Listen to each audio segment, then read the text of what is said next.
Judith Krautwald her, hun lider af muskelsvind, og hun er træt af, at det er næsten umuligt for hende at finde moderigtigt tøj, der passer. Nu giver hun så landets designer en kærlig opsang, for hvorfor laver de ikke smart tøj, der er skræddersyet til handicappede? Hun er en voksen kvinde, men de sko, hun kan passe, er i børnestørrelse. Altså, vi er jo lidt tvunget over i sådan noget børneafdelingen i størrelse 30-agtigt. Og bukserne, ja, de skal helst være størrelse 12 år. Altså, jeg vil jo gerne føle mig feminin og lækker.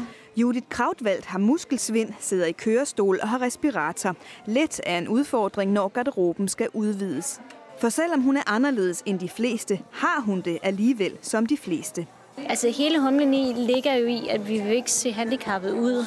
Vi er ligesom alle andre mennesker. Vi vil gerne være lige så rå, lige så seje, lige så almindelige som alle andre mennesker. Handicappet har i dag ikke en særlig stor plads i det danske modebillede, hverken på catwalken, i bladene eller på tøjstativerne.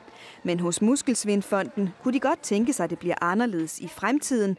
Derfor satte de i dag de studerende på Kolding Designskole stævne. De mennesker, som vi ser i vores medlemsflok, de efterstræber ikke at ligne en fotomodel. De efterstræber at være sig selv og få lov til at være sig selv. Men det er svært, hvis modebilledet og mediebilledet ikke ligesom spiller op imod det. Og næste generations designere tog godt imod ideen om at designe tøj til folk, der er det modsatte af supermodel. Så jeg synes, det lyder mega spændende. Og også udfordrende, hvordan man kan konstruere ting rent praktisk til folk, der måske ikke lige har en krop, som vi normalt ser dem på gaden. Jeg synes, det er mega interessant at få en menneske, som har nogle forskellige behov, og som kan sige det til en designer og sige, hvad han har behov til. Men ikke alle synes, det er alle tiders idé at sætte handicappede i front, når det gælder mode. En af dem er designer Henrik Silvius, der selv har muskelsvind.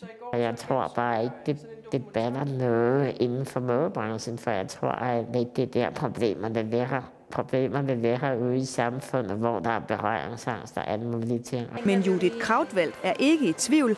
Hvis morgendagens designer vil fokusere mere på handicap, skal de være mere end velkomne. Altså, allerhelst vil jeg jo helst købe noget, som jeg ikke skal klippe i eller lave for meget om, fordi altså, jeg er travlt ligesom alle andre mennesker. I udlandet har der allerede været flere kampagner, hvor handicappede er brugt som modeller. Nu kan du få en vejrudsigt, der